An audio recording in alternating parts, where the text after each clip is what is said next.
Please be seated. The record will show the presence of the jury, the defendant, and counsel. Good morning, ladies and gentlemen. All right, Ms. Elise, you may call the next witness. Thank you, Your Honor. The defense calls Nadine Sabulsky.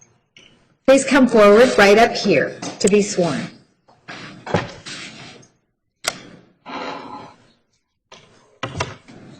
Please hold your birth and last name for me.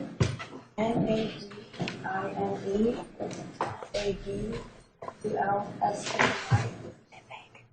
Please raise your right hand.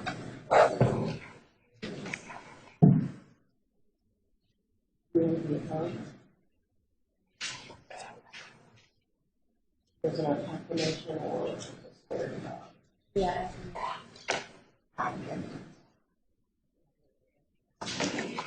You do affirm the testimony you are about to give will be the truth, the whole truth, this you do under the pains and penalties of perjury. I do. Please walk right around here and have a seat.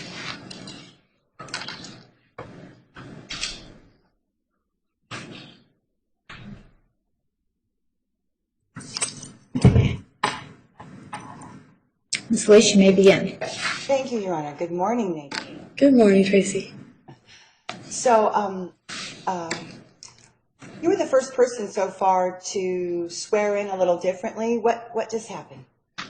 Well, I don't necessarily subscribe to the cultural view of God, so I swore on my own honor to be truthful, and I live by my word. You know, that's my daily life. Integrity is the highest key to me. Okay, thank you. I was curious. Thank you. And so what is your full name? Nadine Marie Sabulsky. Would you spell that? Nadine. Do I have to spell the middle name? Marie, Marie, Sabulsky. Thank you. And where were you born? I was born in Worcester, Massachusetts. Okay, and when did you come to Arizona? I moved to Phoenix in June 2000. Okay, what brought you to Arizona? The weather, the cost of living for the weather. I mean, 300 days of sunshine coming from Michigan. Okay, that's good. And are you married? No. Okay. And what is your occupation? I am the Naked Life Coach. Okay. What is a Naked Life Coach? Well, it's my own modality of coaching, which I developed about 6 years, a little less than 6 years ago. And I teach a variety of knowledge, kind of a huge compendium of knowledge, really. I teach a combination of metaphysics, communication skills, emotional management skills, or emotional intelligence, relationship skills, entrepreneurship. I mean, there's a list. There's a 10-word list on the back of my card of everything that I teach. But really, it's all designed to help people live the life they love. And that's what my card even says, launch the life you love.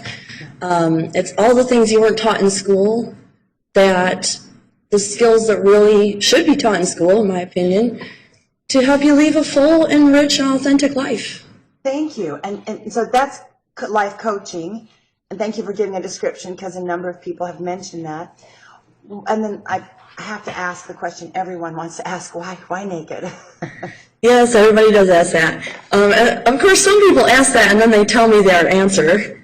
But when I first started, I had 3 outcomes, which really, come to think of it, it's more like 5 outcomes.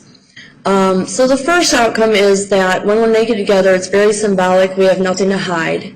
I think that it helps people get to what's real and true within them faster and easier. I think it helps build intimacy and trust faster between myself and my client. And so that leads to the second outcome, which is achieving change faster. The faster we can get to what's real and true, the faster we can work to change things and make them better. The third outcome is that I think it's a very immediate and visceral demonstration of the principles of change. And a lot of people are afraid of change. Even if they want change, they still have some lingering fear about it because they think it's going to be difficult, that it's going to take a long time, that it's going to be possibly very uncomfortable or painful. And within 5 to 10 minutes of sitting down with me, and well, not of sitting down with me, but of that time once they take their clothes off and sit down with me naked, they realized that a lot of that just went away. And all the fear and doubt and uncertainty was in their head before they made the change, and it didn't have any applicable effect. So I think it really helps to subtly influence the subconscious mind to accept that other change may be just as quick and simple and fast and easy and most of all comfortable. So that's 3. Well, thank you. And Do you want to hear the other 2? oh, sure. I'm sorry. Yes, yes. There, you said you had a few, and then Yeah, I started out with 3, but they're really more like 5. So the other 2 is the healing of emotional wounds. If you think about it, when we're children, in fact, if you watch children, because you guys probably don't remember this, being that young. Most people don't remember when they were 1 or 2. If you watch little kids, most of the time they're taking their clothes off, right? So, but then along comes the adult. It's just natural. They just do it. Then along comes the adult and goes, bam, you're bad. Now the little kid, 1 or 2 years old, they don't understand. They don't understand cultural rules, and they don't understand their parents trying to keep them safe and protect them and teach them the right way to behave. All they know is they're running around free and feeling good in their body, naked, and somebody just came along and shamed them and hurt them. And so I think that really leaves a deep emotional wound for a lot of us. So getting naked with someone else in a out-of-the-box scenario, most people only get naked when they're showering or bathing or with their significant other. And here they are getting naked with somebody completely outside the box. Maybe I'm even a complete stranger to them. Maybe they've already had an intake session with me clothed and gotten to know me a little bit. But either way, it's outside the box. It's not sexual. It's not sexual lies. It's not even about their body. For the most, sometimes I do help people work on body image issues, but it's just about being relaxed and comfortable in your own skin. So I think it heals a lot of emotional wounds, just the simple act of doing that.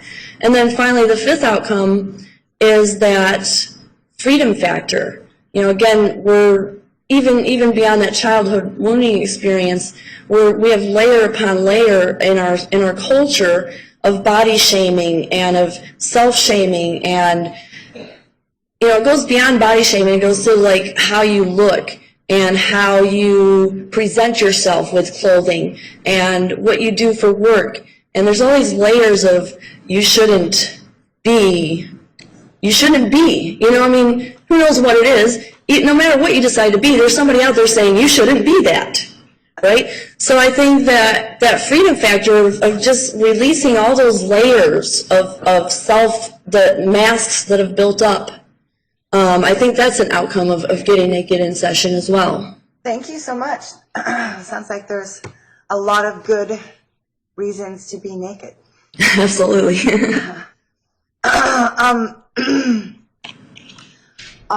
Do men and women react the same or differently when they are disrobing at your class? Objection, Your Honor. Sustained.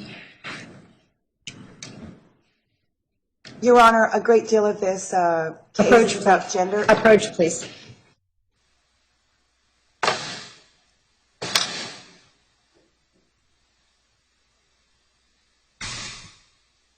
A lot about gender, Your Honor, and I just thought it's about not just gender, but also energy and how men and women have different energy. That's a foundational belief in our church, that women inflow, men outflow. And so I wanted to inform the jury or illustrate the jury if possible that women and men don't react the same to getting naked, but maybe they do. What the witness does in her coaching sessions has no relevance to what happened at the temple. Unless you can tie this specifically back to the temple, I'm going to sustain the objection. All right, that's okay.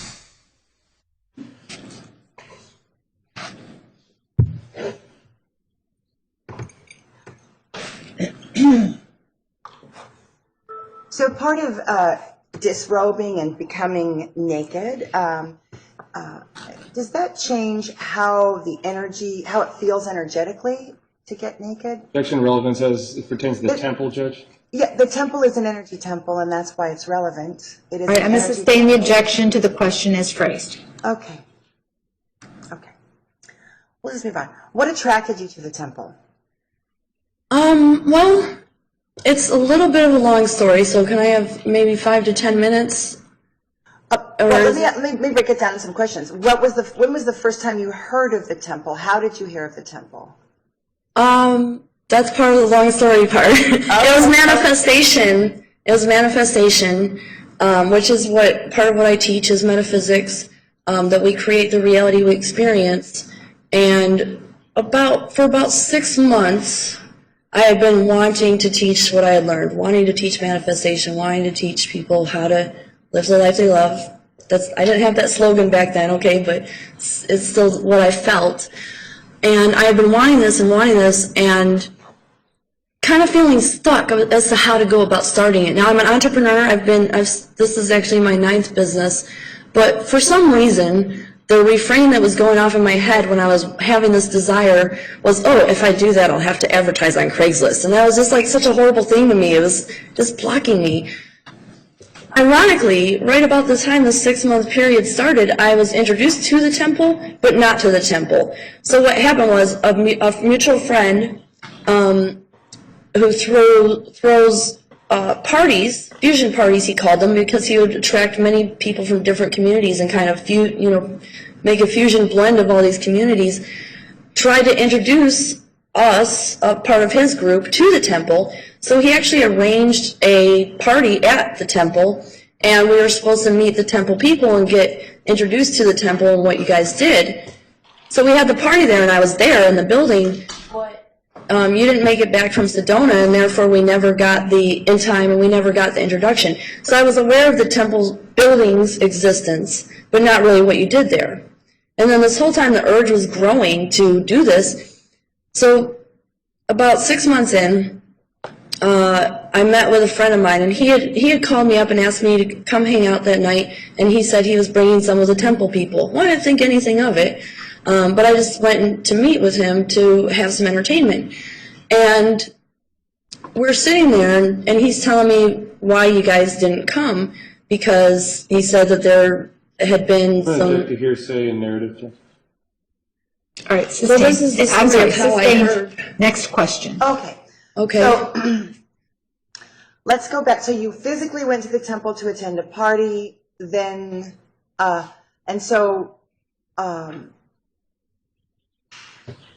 then temple people came to where an event that you were at. They didn't come. He was telling me why they didn't come. Oh, okay. And when he did, I asked him what they did there. And that's how I found out about it.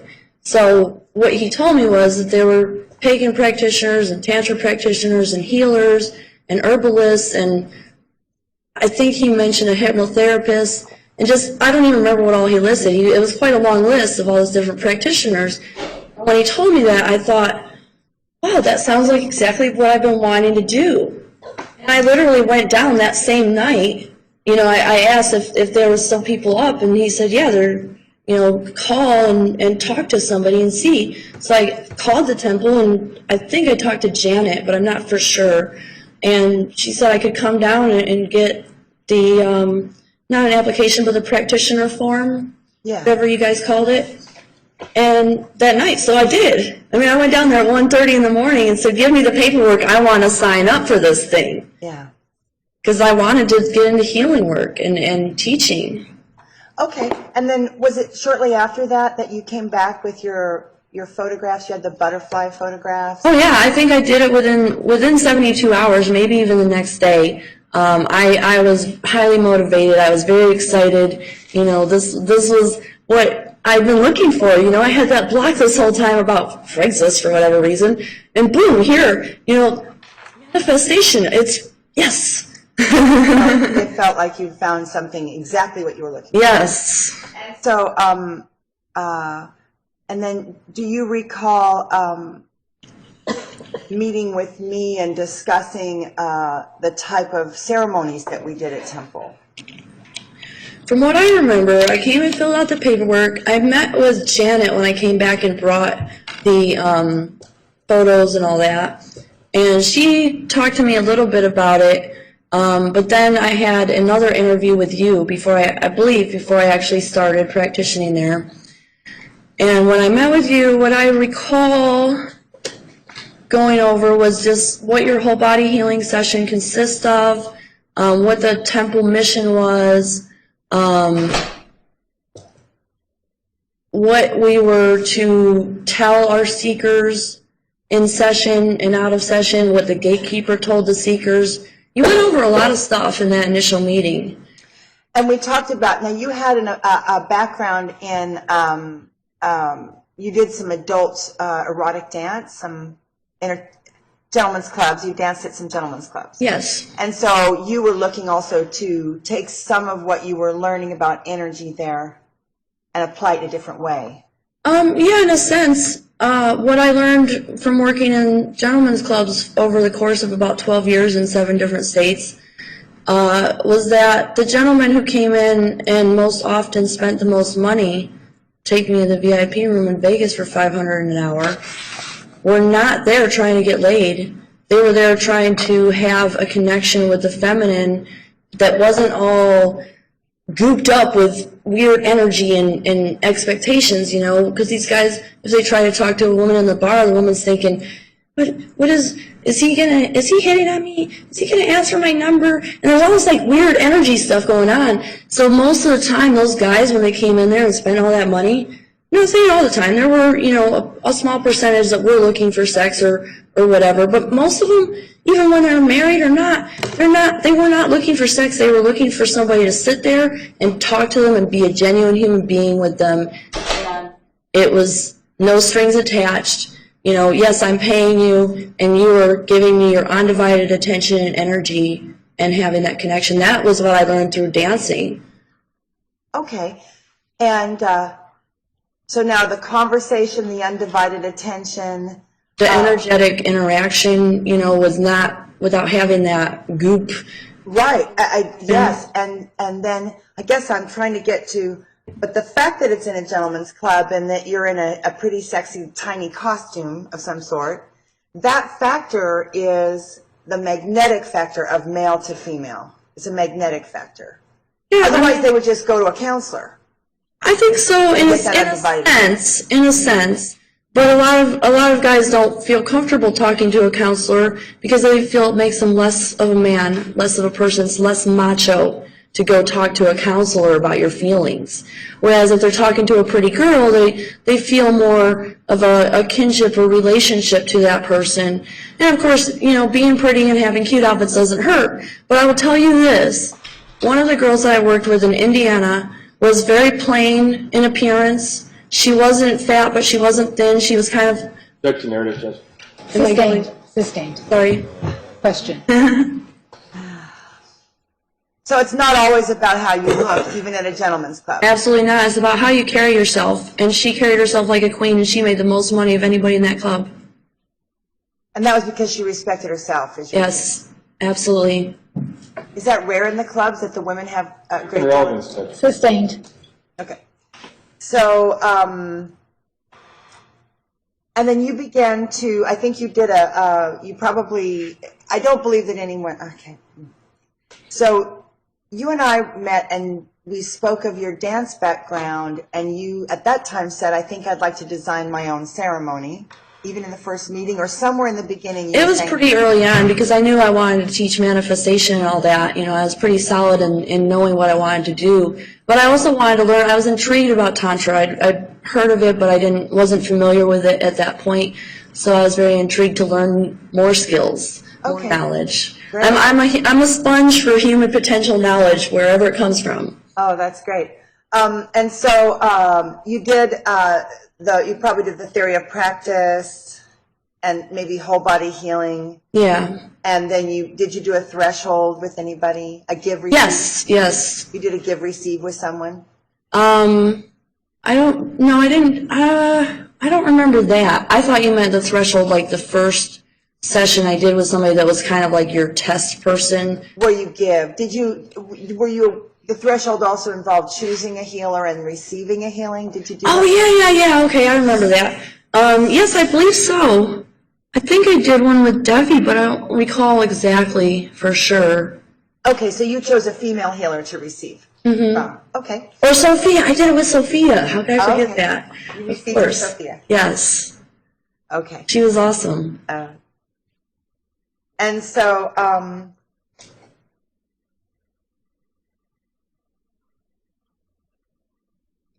so then you began to do the New Sister duos, which then flowed into doing a small number of solo appointments. Yes. And do you remember the first solo appointment? And I was in the building, I'm not sure, it was early on, maybe it was the first one, but you were elated because a gentleman had basically done a naked life coaching session instead of whole body healing. Like, Yes. he kind of came in for whole body healing, but you did this other thing that happened, and you were elated. Yes, it was so amazing. What happened? Well, we just sat down and we had this discussion about life and the meaning of life, and he didn't even take his underwear off, he stayed partially clothed. And it was just like I felt like I found my calling. And I still didn't know what to call it at that time, but I felt like, wow, this is it. This is what I wanted to do. Let's have more of that. And I told you that the temple was really the foundational membership base was coming in for hands-on healing. Mm-hmm. And that if you were going to do a ceremony without a lot of touch or any touch, that we'd want to really make a distinction so that people wouldn't come in expecting hands-on healing and then end up just talking. Absolutely. And that's when you began to design what you're doing now. Mm-hmm. Well, actually, I went and started helping open up the Chandler temple. And while I was doing that, I wasn't actually even at your temple for, 5 weeks, 6 weeks? Yes. And it was during the course of helping open that up, I was working on the website and I was networking with other website developer. And it was a conversation with him that finally, helped me find my title, the Naked Life Coach. And so you were working at a temple in Chandler as well? Someone was building a Tantra temple or a... Right. Tanya Rathjen, remember when she donated her space to use as a temple? Yeah, that was called the Red Ray Temple or the Secret Temple. So you asked me to go out there and help open it up, and I did. Okay, great. Let's see.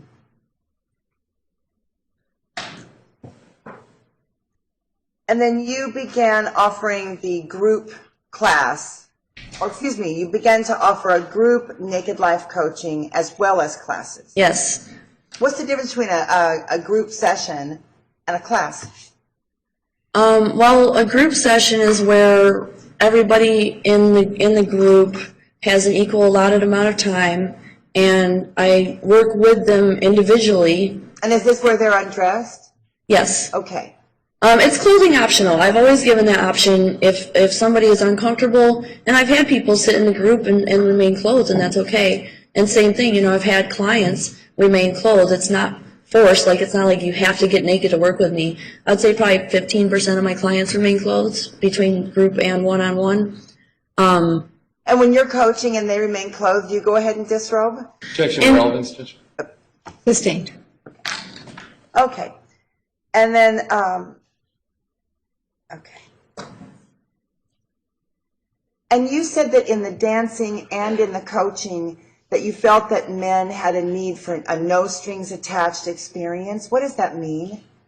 No strings. It means that there's no expectations of a more significant or romantic relationship developing, that I'm not going to be nagging them to call me or why didn't you call me or expecting anything else from them besides the time. And now I'm talking about in the dancing world. I don't think that really applies in coaching because they're getting more from me I don't even think that enters. Okay, thank you. Mm-hmm.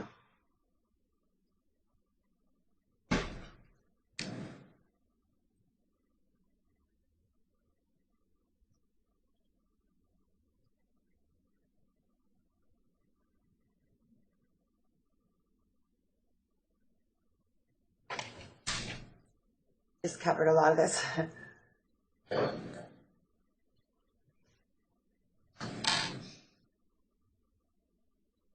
Do you remember taking any other classes other than whole body healing and theory of practice? I do remember a couple of other classes, and I don't remember all the names of them. I do remember taking a chakra class, chakra cleansing class, and it was interesting to me because I kind of thought up until that experience that this whole chakra business was just a little woo-woo for me. You know, like when I teach metaphysics, it's taught in very much layman's terms of how energy interacts and all that kind of stuff, but I never had experienced. And I actually felt Layla's energy in that chakra cleansing, and that was pretty amazing to me. So I definitely remember that class very solidly. I took another class, or maybe two classes. Again, I don't recall the titles. They were general Tantra knowledge classes. Okay. I learned about things like eye gazing. I learned about how to give the temple hug, which was a formal way of touching somebody in a hug in order to activate both of our energies.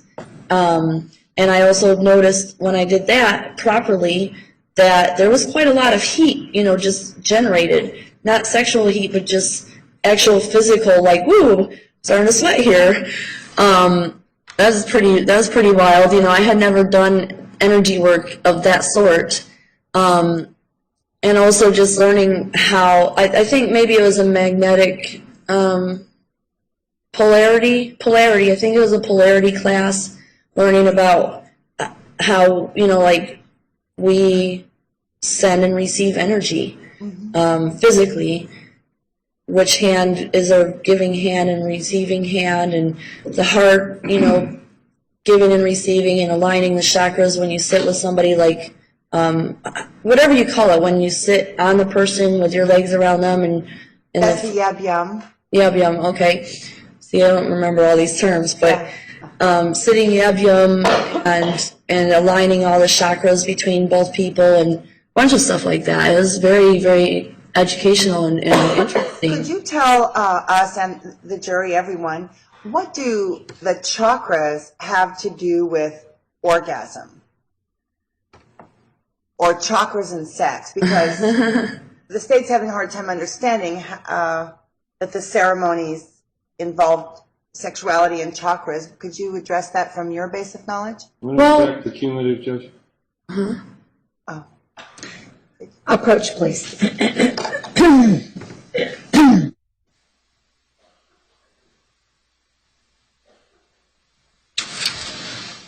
Why is it not cumulative?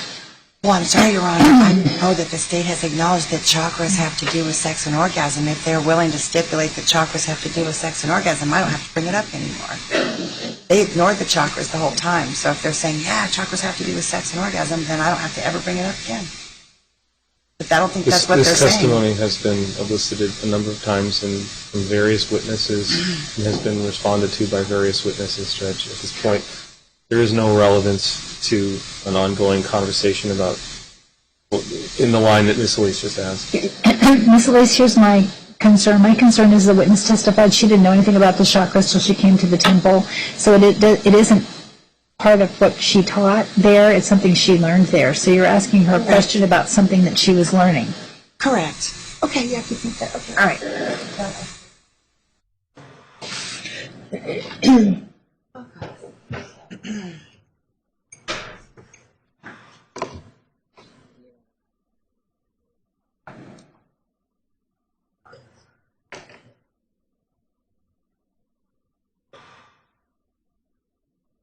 So do you agree that an orgasm is an energy event?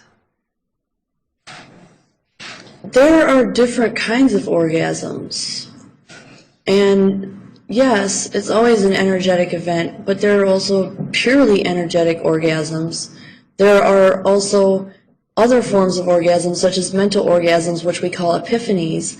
They all have the same effect, both energetically and chemically, to my knowledge.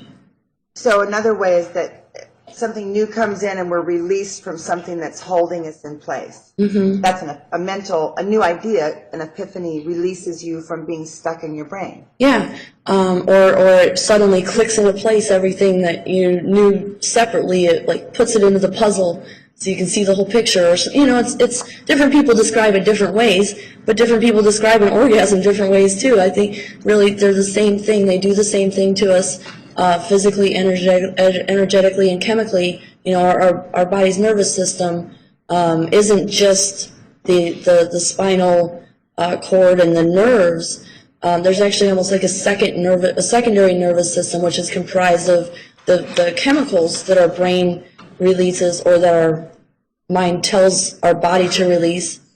And that's almost like a secondary autonomic nervous system. So when we orgasm, what happens is there's a release of oxytocin, serotonin, dopamine, all these things get released in your body, and it's a natural high.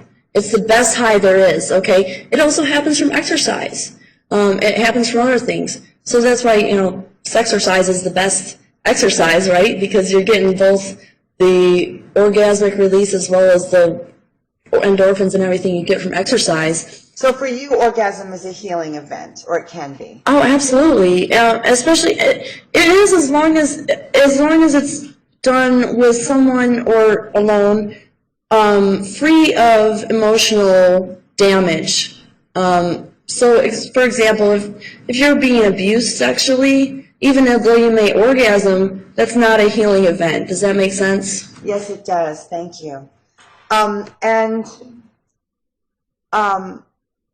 What is prostitution in your operating system? Objection, relevance.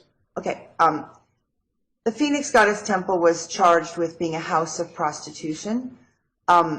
Did you go to the Phoenix Goddess Temple to be a prostitute? No, absolutely not.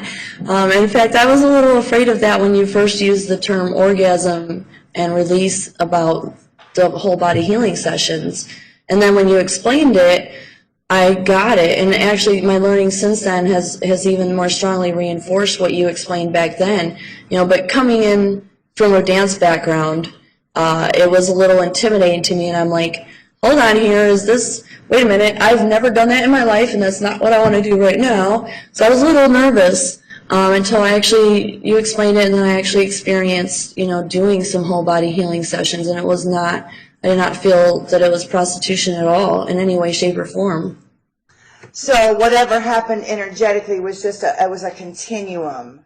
Mm-hmm. And some people might orgasm and some people might not. Yes.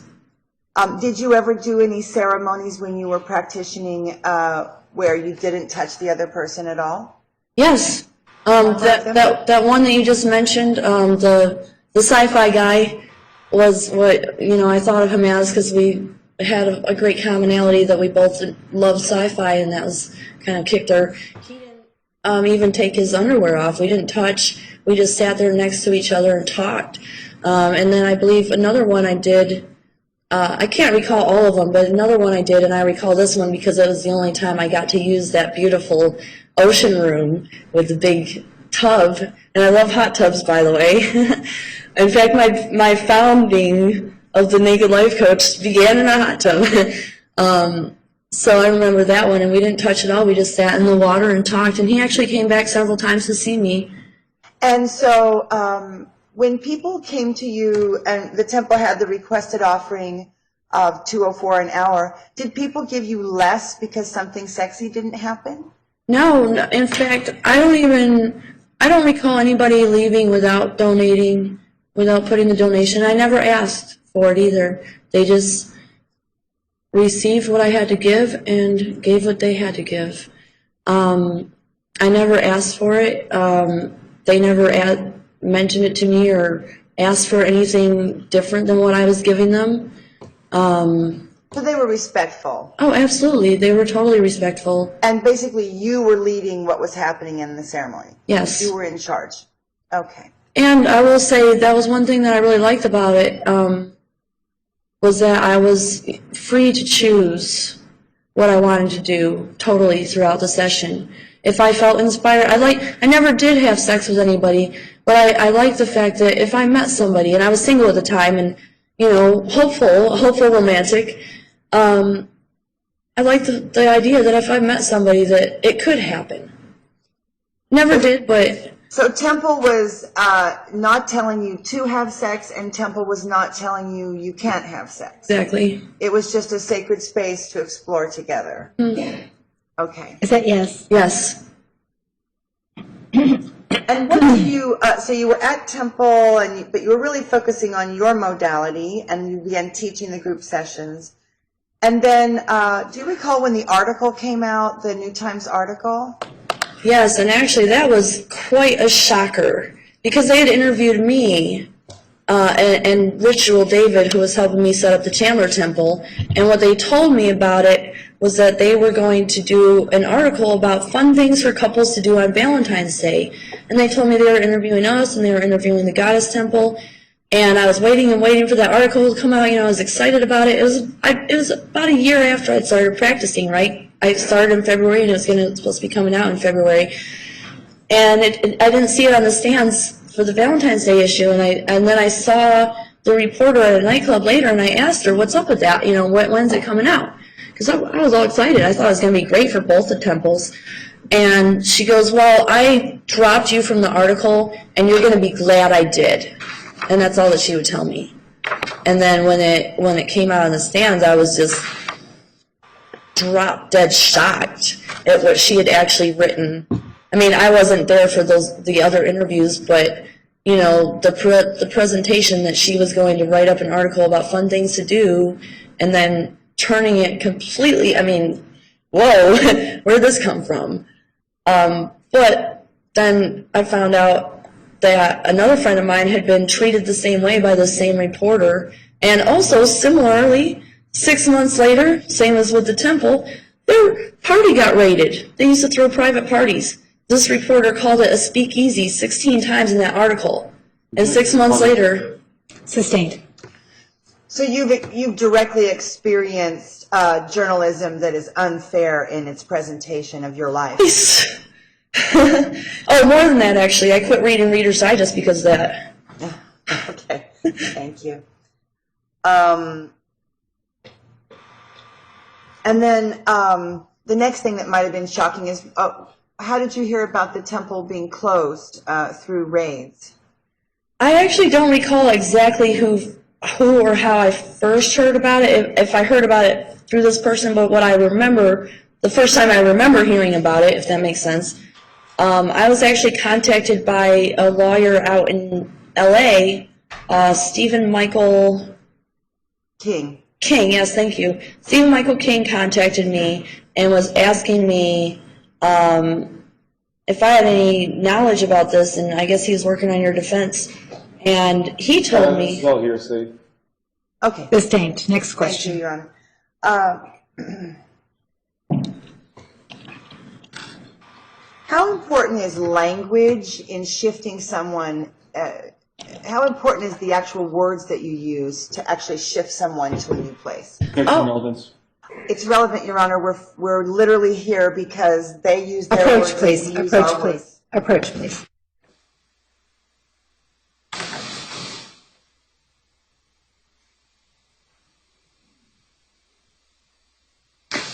Where are you going with this? Well, Your Honor, if the state had simply applied the actual words that we use as if that was true, then that we wouldn't be here today, because our donation would be viewed as a donation and not a fee. Our ceremonies would be viewed as ceremonies and not sexual conduct. They've actually imposed secular and legal language, secular, legal, and medical language onto our glossary of terms. And this woman makes her living helping people use new words to get to a new place. I was trying to just have some expert testimony. Well, she's not been noticed as an expert in this field, so I would... She is a life coach. Okay, whatever. All right. So I'm going to sustain the objection. Next question.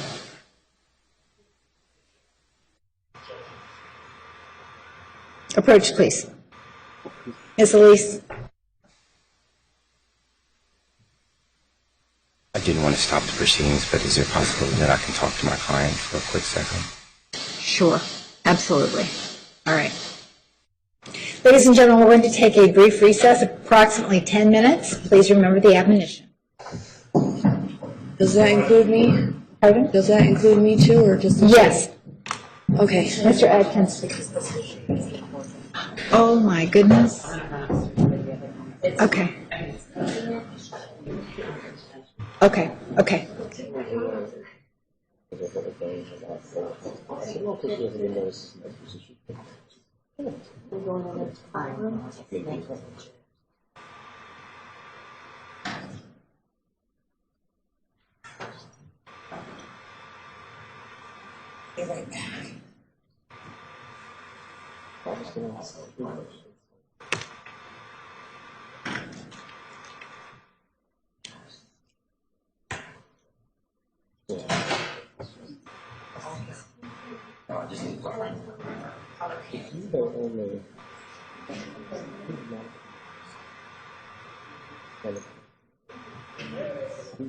I'm going to get the other one.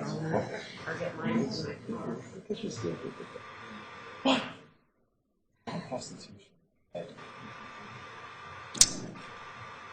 Know that that gets you around the prosecution.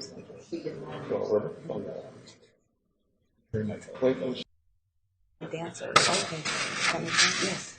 Okay, come on back up. We're ready to start. And then you could follow up and say, what is that? Oh, yeah. Nobody knows what that word is. Narrowly, this is it again. That makes sense? Yeah. Yes, I'll see what I can do. They're really against it.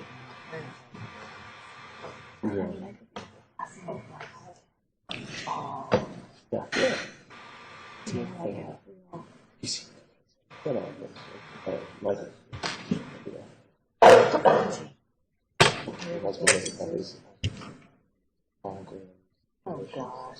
I feel like being some dental flop, like hand motion. Hey, what is that machine that you have? What is that, like a shorthand machine or? I really do get a little grounding with tea. It really does. Okay. Don't know why. Don't you think it's getting Oh, out? neat. Yeah, they probably are supposed to. Yeah, pretty genius. Let me go. What? Yeah, absolutely. Oh, I feel like we need too much today.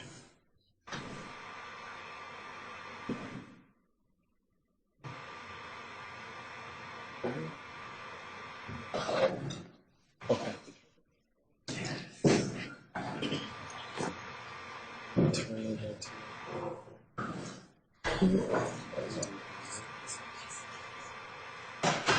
Please be seated. The record will show the presence of the jury, the defendant, and counsel. Ms. Alicia may continue.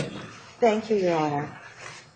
Just a couple more questions. So you spoke of what you learned coming to the temple, the various classes and just the atmosphere of learning. And was there an area of expertise that you came in and shared with others? Oh, actually, yeah, quite a few things, actually.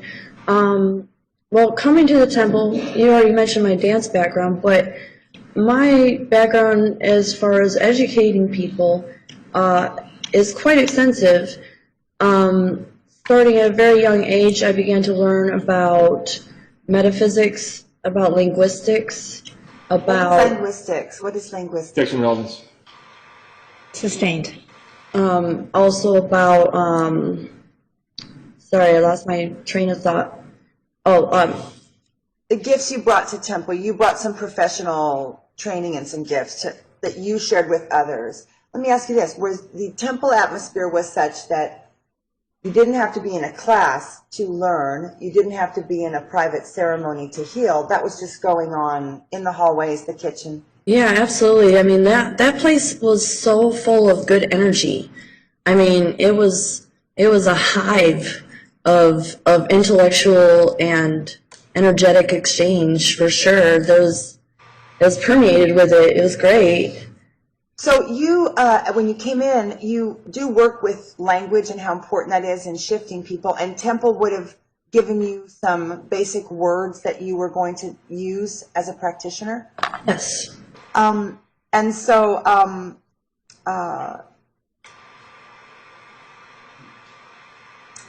so the language used in temple was used to convey new ideas. Was that your understanding of it? Yes, absolutely. And it's, as a student of linguistics, it's so, the language that we use controls how we're even able to think about things. So it is very important, I think, often to learn new, and whenever you learn a new discipline, you learn a new language that goes with it. I mean, if you learn about computers, then you learn computer language, and what is a bit and a byte and, a megabyte and a gigabyte and all those things when you learn about how computers operate, right? So every discipline has its own kind of specialized language. The state characterized in a press release when Your Honor. the state has Your State. characterized in numerous documents. All right, sustained.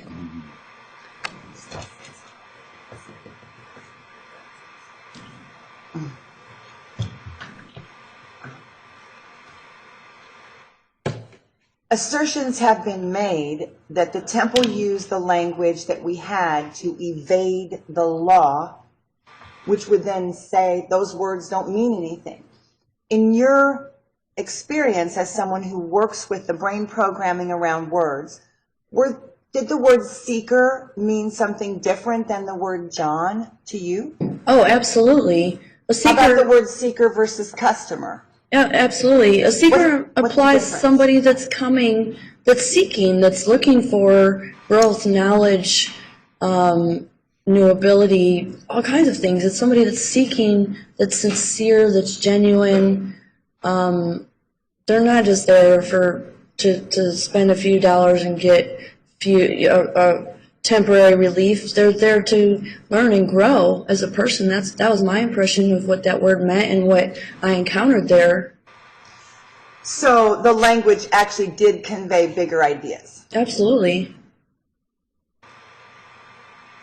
And regarding sexuality, well, let me ask you this. You were not in temple but just a few months, and then you began to do your own thing. Is that correct? Correct. But while you were in temple, were you ever instructed on that we had a procedure for raids, that if the police ever came, here's what we're going to do? No, never. We never ever thought that would even happen. It wasn't even a part of our, we're there doing healing work. So we did, yeah, so the raids then and the closure of temple was a surprise to you. Oh, it was shocking. It absolutely I was flat out, falling on the floor, surprised. How did you respond? Were there any actions you took since you had been a member at the church? Did you write a letter to the editor? Did you do anything, or just kind of go, whoa, this is scary, dangerous? What was your response? Sustained.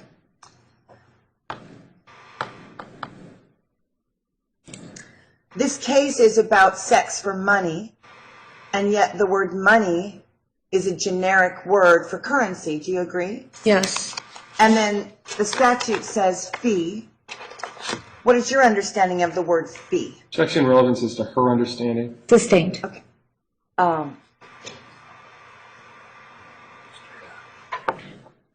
When you practice at the temple, did you experience the money given as a fee that must be paid before you would do the service? Calls for a Or legal, a donation? calls for a legal conclusion. It does not, Your Honor. She All right, can all say right, that Ms. it's Elise, a donation. Ms. Elise. Council approach.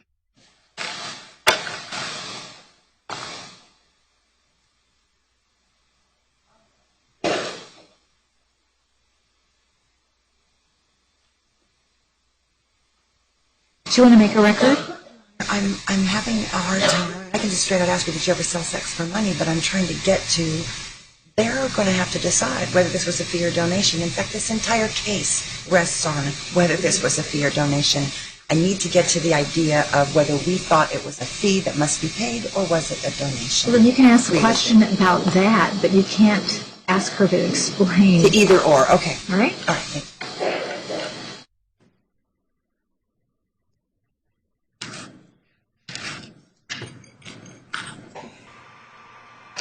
Nadine, did you ever, at the temple,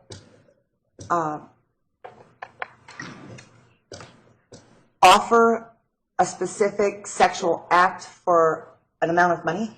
Never. Was there even a chance for that to happen based on the way the protocols were? Never. In fact, if I remember correctly, we were asked to report anybody to the gatekeeper or whoever was in service at that time as kind of helping to protect and serve the temple. If Would that have been because you were new and we wanted to, what do you remember about being told to leave the chamber if they talk about money? I was told that if I was uncomfortable for any reason, I was free to leave the chamber, that I should report to whoever was caretaker or gatekeeper at that moment what was going on, and that it would be handled if I needed somebody else to intercede or help me in any way. I was told that if I was asked by Objective, Judge.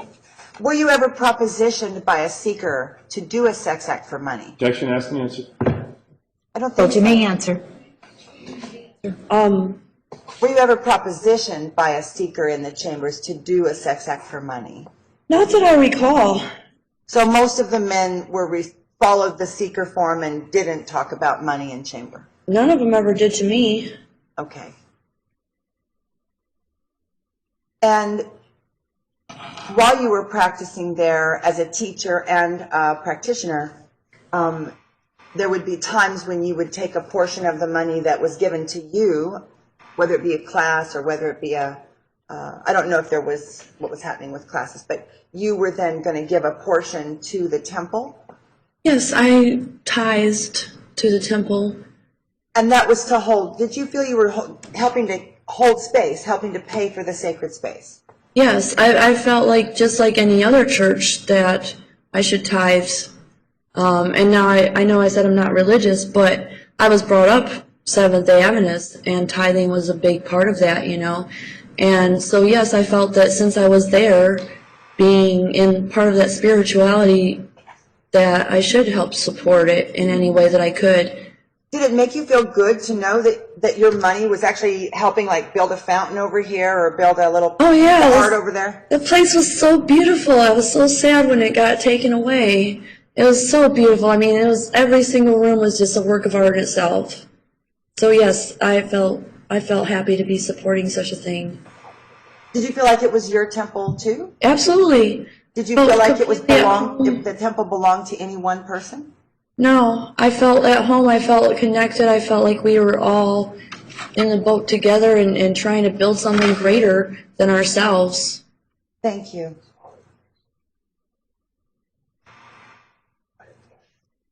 So, Now I'm like tearing up. Sorry.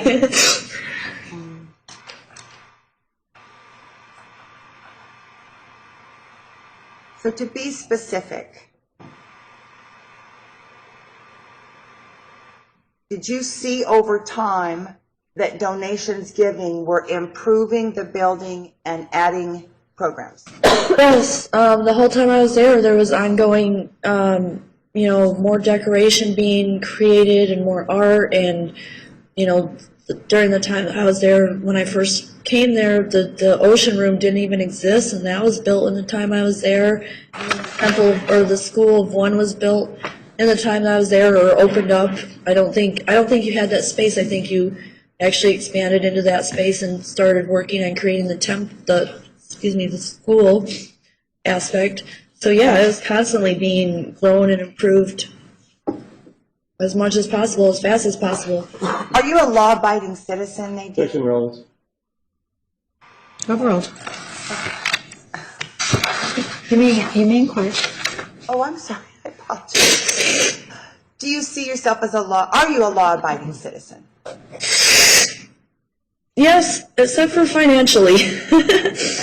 Financially, as in you're still learning how to grok with the system? Well, no, the only time I've ever been in trouble with the law was due to lack of finances and having my license plate, or my vehicle plate expire, and then getting my license suspended for being unable to pay it. So, other than that, I'm very law-abiding. Okay, thank you. Okay.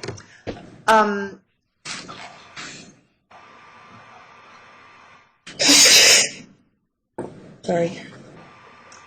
Were there ever any meetings that you attended where Temple family spoke of getting a bigger, like,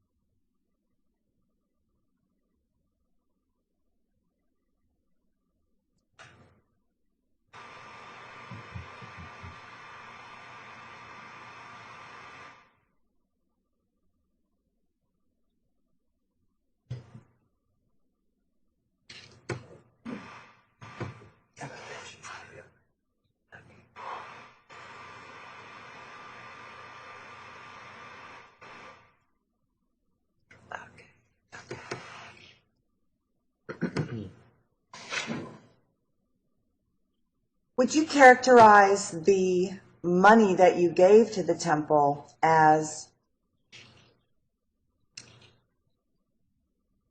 a spiritual investment or something that you invested in to get something out of it personally, or both? Well, I would say both, because I felt it was a spiritual investment in the aspect of I was helping build something greater than myself, and helping build community. But I was benefiting too by having this chance to expand myself and grow myself and learn more and teach more, and being able to finally do what I have been wanting to do. That was fantastic. And did you invest thinking you were going to get a great amount of financial gain? Were you investing in the Phoenix Goddess Temple to get a financial, like a personal financial gain, or was it something else? No, actually, this whole okay. So I've had 9 businesses total.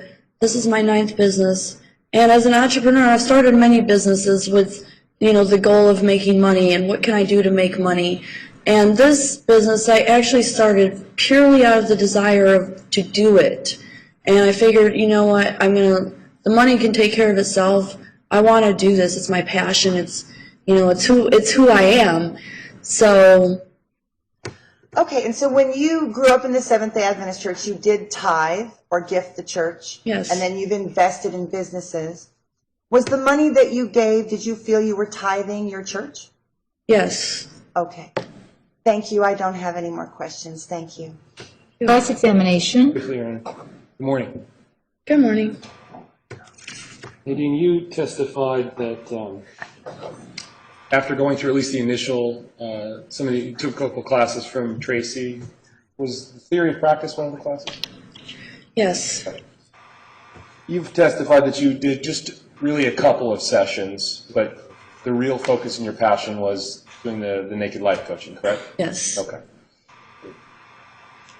You discovered that passion, I think, in part when you had the session with the gentleman who just wanted to talk and just kept his underwear on, correct? Well, I already had the passion, but I discovered that it was possible to do through the temple. Sure. More accurately. And you also had some conversations with Tracy in which she indicated to you that, and it's something that you'd learned already, that really the focus of the temple and the expectations of the seekers was for the hands-on, whole-body healing experience, correct? Yes, that was it. That was on their website as the kind of default option, if you will. That was a kind of general thing that all practitioners were expected to know how to do properly. Okay. And it's fair to say you didn't feel, you were much more comfortable doing your modality, the naked life coaching, than the whole body healing, correct? It wasn't a matter of comfort. I've always been comfortable with myself and with others. It was just a matter of what my focus really was, and I've always been, even Tracy said, more 6th and 7th chakra, more focused on wisdom and intellectual and divine, metaphysics connection than I have been on solely the physical. And so it was more my passion to do naked life coaching. when you first came to the temple, you had some concern. You had, as you said, a background in exotic dancing, correct? But you indicated some concern, like I would imagine at some of the initial classes, the theory of practice class in part, because there was something that you had never done in your whole life. That's what you said. What did you mean? Oh, that I had never had sex with anybody for money ever. So that at those initial meetings, that's why you had some concern. Because I thought that what she meant when she said orgasm was that you have to have sex with them, and that's not what she meant. Okay. And once that was clarified, I was like, oh, okay, I understand. You just testified that you were shocked when the temple ultimately was raised. Let me ask you this. Did, in the theory practice class, did Tracy talk about how the temple was skating on thin ice legally? Did she talk about that? No. Okay. Did she talk about, or do you remember reading the New Times article where a lawyer from the city of Phoenix talks about how close, what may be going on at the temple was in fact legal? Do you remember that? The New Times article that I recall reading was the one that appeared on the cover of the New Times, and it said Phoenix Goddess Temple, Religion or New Age Prostitution. Is that the article you're referring to? That is. Okay, repeat the question then, please. Do you remember reading about James Hayes from the city of Phoenix talking about how the temple and the practices at the temple were skating on thin ice legally? I don't remember that particular sentence, no, but it's been 6+ years since I remember the gist of the article, but not every individual word. The fact of the matter is, at the theory of practice, Tracy didn't talk about how the temple was potentially engaging in legal contact. She said everything you guys were doing was legal, correct? She did, I don't think she said everything you're doing is legal. She didn't even, the topic didn't even come up. At the theory of practice class, the topic never came up? Not in those terms that you just asked. She never said this is completely legal. She never said we're skating illegality. She didn't use those words. How about working in a gray area? She used those words? Not that I recall, but again, it's been almost 6 years. The fact of the matter is, you relied on the things that Tracy said in the theory of practice class, correct? I relied on my understanding of what she said, and however, I will say that I've always been a very strong-willed individual, and I make up my mind for myself. Thank you. All right, redirect. Thank you.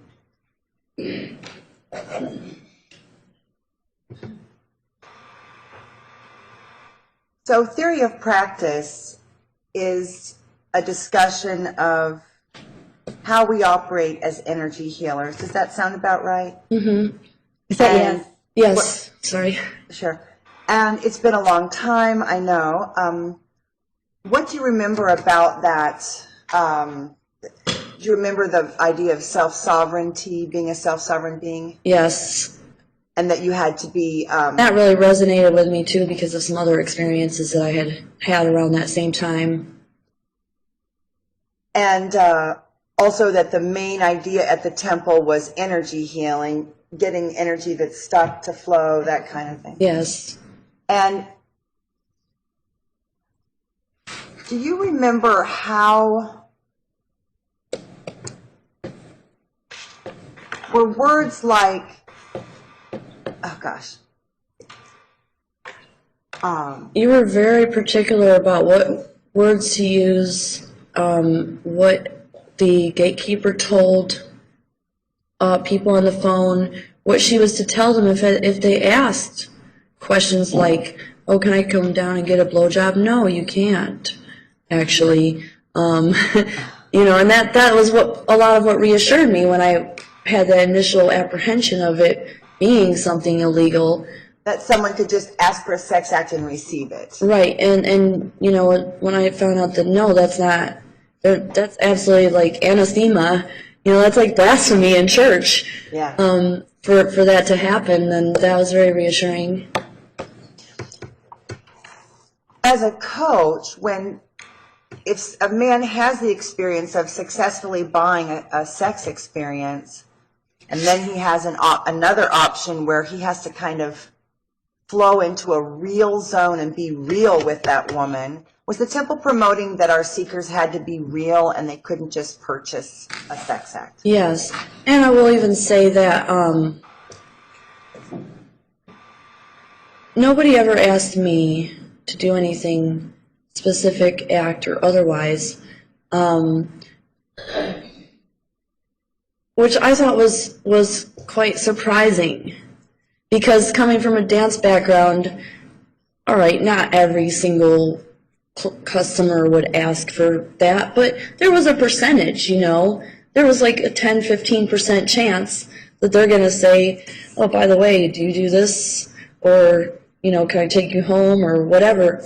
So that was fantastic as well, I think, that not a single one of my seekers ever even asked anything remotely like that. So men entering the Phoenix Goddess Temple were actually seeking a female-led experience, that you feel that the seekers actually wanted you to be in charge of what was happening. Objection calls for speculation. Sustained.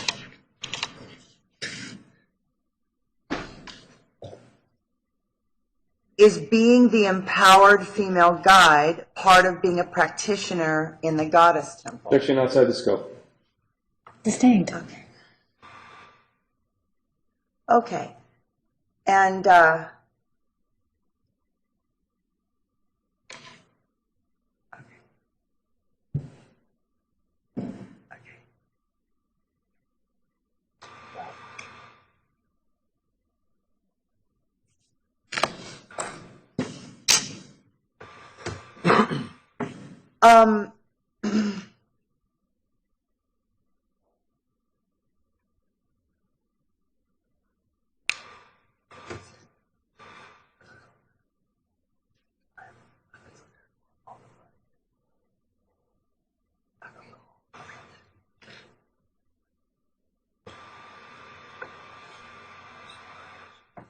so do you recall giving a definition of prostitution as doing something that's not in your own best interest to get the money?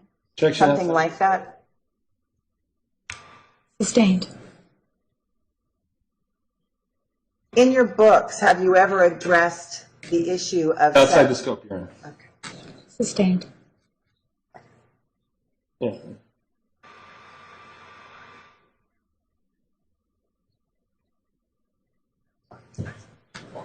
So you've testified, Nadine, that you've never sold sex, negotiated sex and money, never done that with anyone.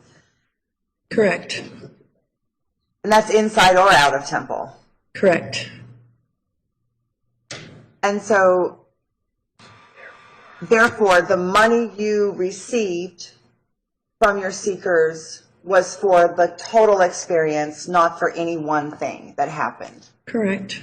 Okay. Thank you so much. Thank you. Namaste. All right, we have a couple of questions from the jury. I didn't know juries are allowed to ask questions. That's cool. Please approach.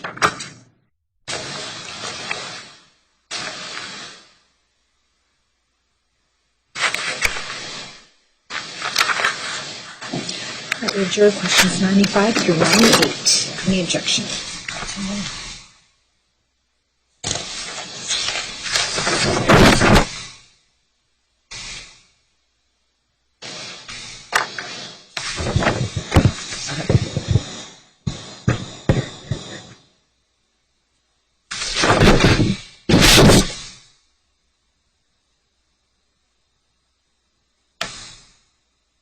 This one might be asking answer from what you were asking.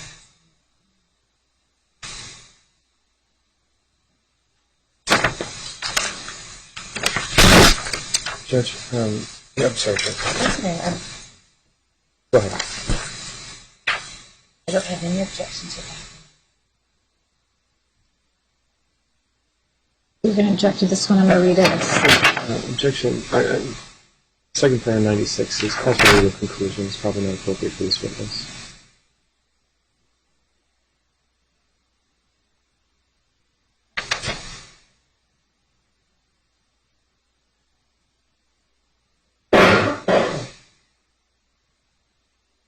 I think I'll ask the first question. I'm going to sustain the objection to the second. Okay. All right. Thank you. That's number 96.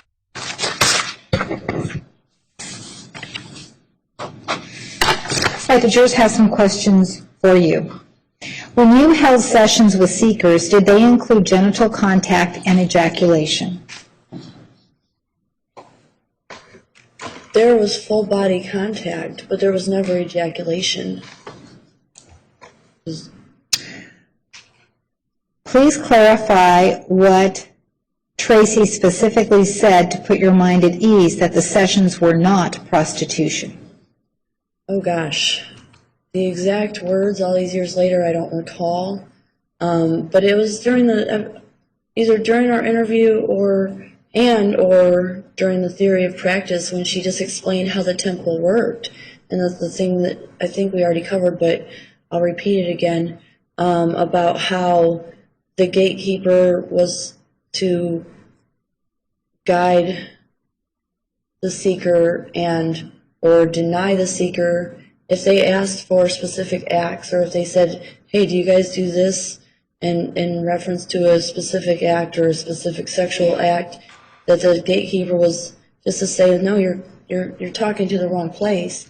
That, I think, was one of the key elements that set me at ease.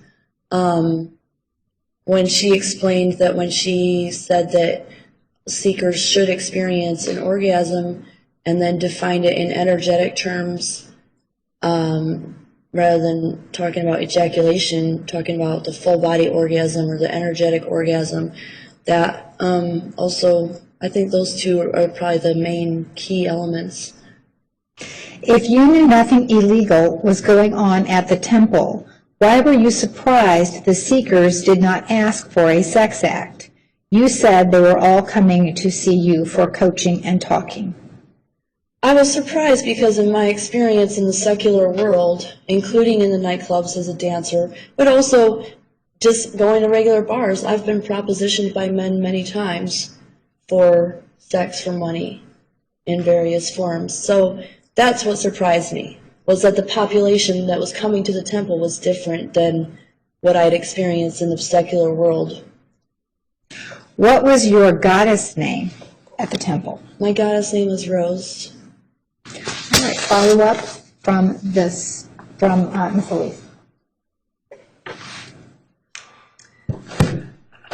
Is it likely, since it's been 5 years, is it likely that I said that the men should have an orgasm or that the men would appreciate having an orgasm?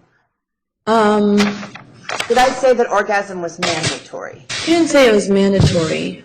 I believe you said it was expected as part Did of I the... say the men expected it or hoped for it? Not that the temple expected it, but the men expected or hoped for that? No, I don't think you specified. I think that you just said it was an expected occurrence when full body healing took place. Well, I want to get to the root of expected. Expected as Something would be that's- an energetic outcome after receiving a whole body healing, that for many men the energy flows completely through the body. That was part of the rebalancing. No, not okay. I don't know if you said it that way. My understanding, if I can, Sure. was that the word expected was in the terms of a normal outcome. So just like when I go to the doctor, I expect that they're going to check my vitals and that they're going to ask me certain questions, that type of expectation. Like a normal, it would be a normal occurrence then, is what you believe. Okay. Right, But again, no one ever said you have to give someone an orgasm. right. Okay. And do you recall the temple speaking of orgasm, that when a woman receives a man's energy, she's grounding him, that she is like the hot wire in the ground? Do you remember that conversation? I don't remember it with that term, but I do remember talking about how male and female polarity works with each other and the duality, and how we give and receive energy, like we're oppositely balanced in our chakras. So like, if I remember right, And I don't practice chakra technology right now, or I haven't for years, but it was interesting. If I remember right, the feminine gives out, we push energy out. Well, it goes like a loop, right? In and out, kind of a weaving through each chakra, and we're just opposite polarities. So, for example, the woman's heart energy is coming out, if I remember correctly, and the man's is receiving, and it goes back and forth like that through all 7 chakras. We're just opposite. So when we align those together and create that full body connection and full chakra connection, that there's a weaving of energy that just cycles through up and down. And if you do it correctly, then that energy it helps heal both of you. Right, because the circuit's running through 2 people. Right.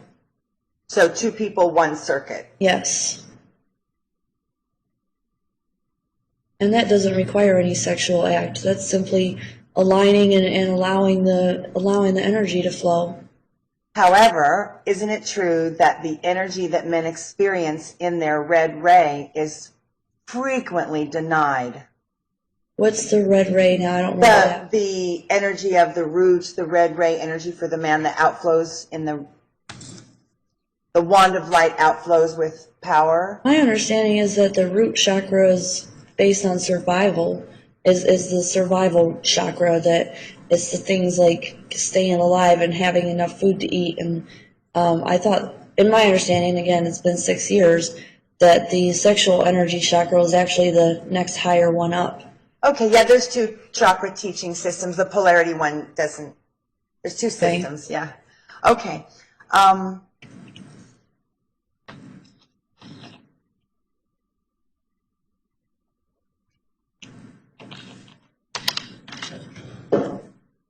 And so you said in your, let's see.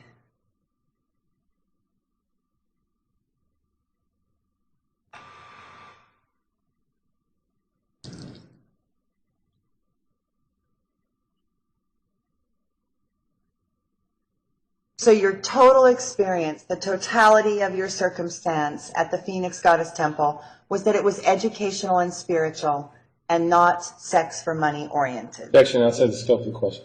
Sustained. Okay.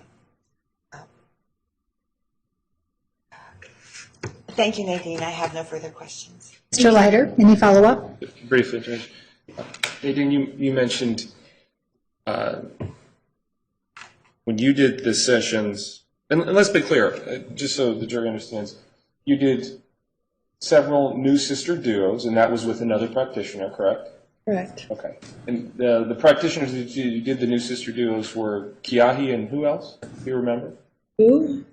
I'm sorry. Who did you do the new sister duos with? Which other practitioner? I remember doing one with Violet. I don't remember all of them because it's been so long, but I do remember doing one with Violet. I believe also did one with Carmen, and those are the only 2 that I recall, a specific person. So in those new sister duos, where there was another practitioner and you were there and you were participating, but the other practitioner was kind of showing you what to do, correct? No. You were learning. I was learning, but they weren't showing me what to do. Okay. It was more of just being there and present with each other and both focusing on our healing and working as a team to work to heal this person.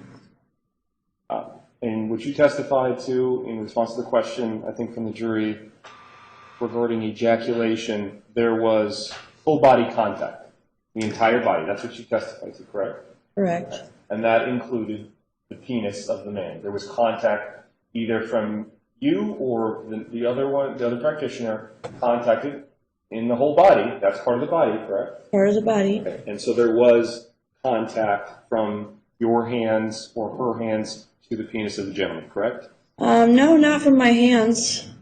Another part of your body? Just like when I give somebody a hug and fully embrace them, sure. I mean, there's going to be contact. You said, in response to the jury question about, I think ejaculation, you said there was full body contact. Yeah. If I climb on top of somebody and lay on them, face to face, full body, Is that illegal? Sorry, you don't get to ask questions. You need to answer my Okay, question. well then I plead the fifth because I don't know if I would be incriminating myself by answering that question or not. And let's be clear about the number of sessions that you, in fact, did do. Once you were on your own and after the new sister duos, there was a very small number of sessions that you did, correct? Correct, and I don't recall the exact number. I know it's in temple records. But honestly, I mean, it's been 6 years. I've seen hundreds and thousands of people since then. I don't recall exactly how many it was at that time doing the temple full body sessions versus doing my naked life coaching sessions. Because after the fact, you advertised and, in fact, used some of the time at the temple to do your naked life coaching. You had an agreement with the temple to do some of your naked life coaching at the temple. Yes. So some of what you did as a naked life coach could be meshing with however many few sessions you did at the temple as a practitioner, correct? Yes. Okay. When you talk about the population or the number of people and the seekers, the population of seekers, you really have a very small number or amount of people that you know what was in their mind because you saw a very small amount of people at the temple, correct? Yeah, but one would still, I mean, general population is, in my experience of making propositions, is around 10 to 15%. So I saw enough to be able to say that didn't happen once. That's outside the norm for the, if statistically compared to the general population.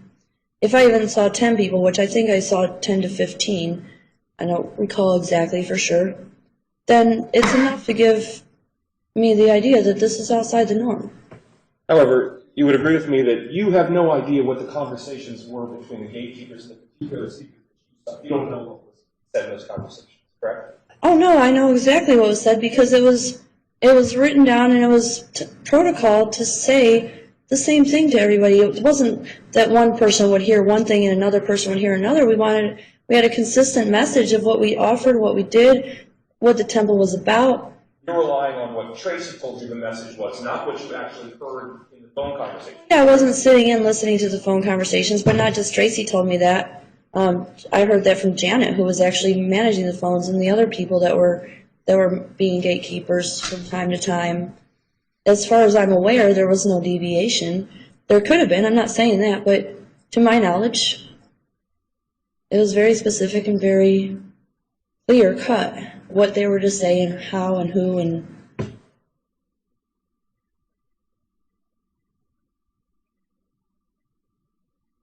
Sure.